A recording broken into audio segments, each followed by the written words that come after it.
ज्योति steno typing college में आप सभी का स्वागत है बच्चों। कैसे हैं आप सभी? उम्मीद करता हूँ अच्छे होंगे। इंग्लिश 80 WPM डिक्टेशन क्लास है। ये CRPF और SSC के लिए इंपॉर्टेंट डिक्टेशन क्लास है। इस डिक्टेशन को आप अच्छे से लिखिए। इसमें टोटल जो वर्ड्स हैं वो लगभग 812 वर्ड हैं शायद। और जो है वेबसाइट है हमारी ज्योति स्टेनो टाइपिंग कॉलेज.com। जो बच्चा इसको टाइप करके अपनी एक्यूरेसी जानना चाहता है, admission for government job only button पर क्लिक करके रजिस्ट्रेशन करके और अपना जैसे ये डिक्टेशन है जो पहले भी बोली गई है उनको और जो करंट में बोली जा रही है सबको लिख करके अपनी एक्यूरेसी जान सकता है। Dictation start after 5 second.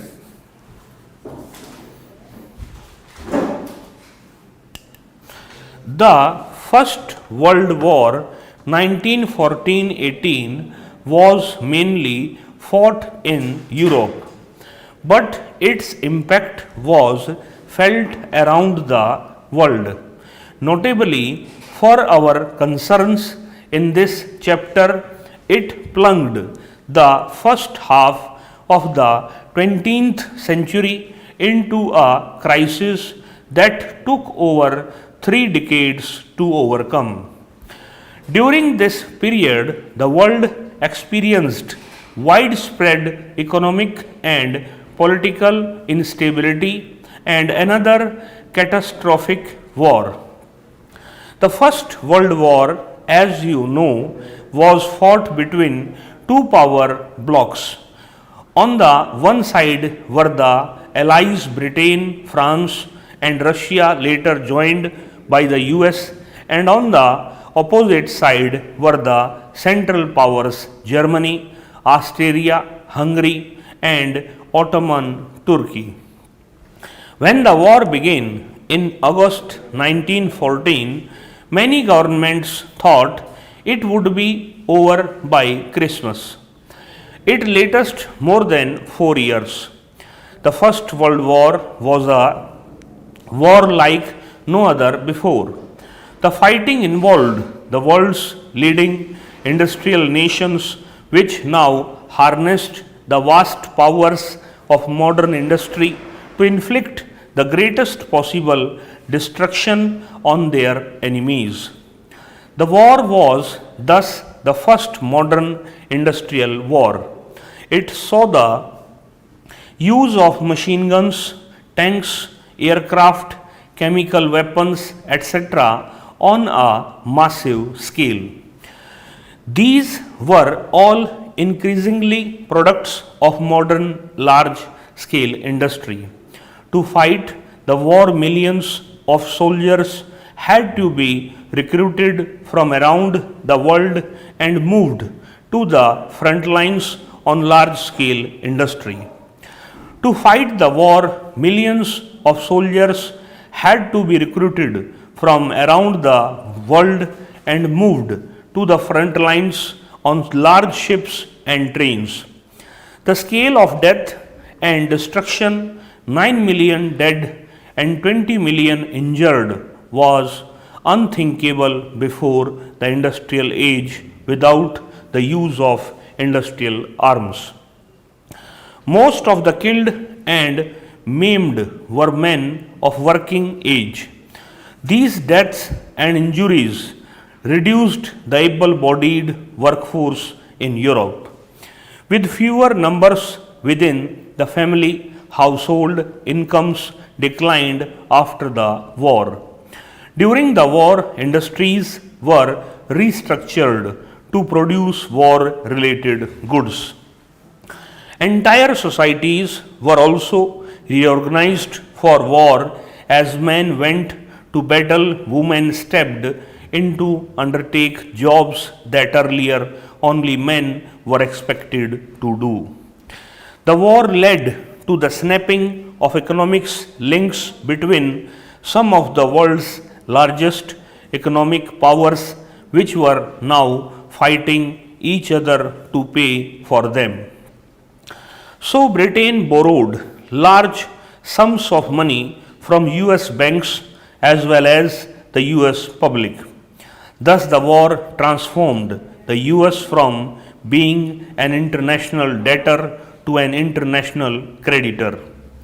In other words, at the war's ends, the US and its citizens owned more overseas assets that foreign governments and citizens owned in the US. Post war economic recovery proved difficult. Britain, which was the world's leading economy in the pre war period, in particular faced a prolonged crisis. While Britain was preoccupied with war, industries had developed in India and Japan. After the war, Britain found it difficult to recapture its earlier position of domination in the Indian market and to compete with Japan internationally. Moreover, to finance war expenditures, Britain had borrowed liberally from the US. This meant that at the end of the war, Britain was burdened with huge external debts.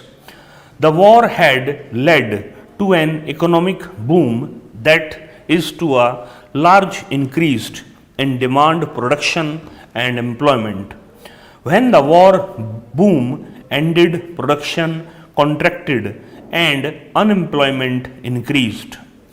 At the same time, the government reduced bloated war expenditures to bring them into line with peacetime revenues. These developments led to huge job losses in 1921. One in every 5 British workers was out of work. Indeed, anxiety and uncertainty about work became an enduring part of the post-war scenario. Many agricultural economics were also in crisis. Consider the case of wheat producers. Before the war, Eastern Europe was a major supplier of wheat in the world market. When this supply was disrupted during the war, wheat production in Canada, America, and Australia expanded dramatically. But once the war was over, production in Eastern Europe revived and created a glut in wheat output. Grain prices fell, rural incomes declined, and farmers fell deeper into debt. In the US, recovery was quicker. We have already seen how the war helped boost the US economy. After a short period of economic trouble in the years after the war, the US economy resumed its strong growth in the early 1920s. One important feature of the US economy of the 1920s was mass production. The move towards mass production had begun in the late 19th century, but in the 1920s it became a characteristic feature of industrial production in the US. A well-known pioneer of mass production was the car manufacturer Henry Ford. He adapted the assembly line of a Chicago slaughterhouse in which slaughtered animals were picked apart by butchers as they come down a conveyor belt to his new car plant in Detroit. He realized that the assembly line method would allow a faster and cheaper way of producing vehicles.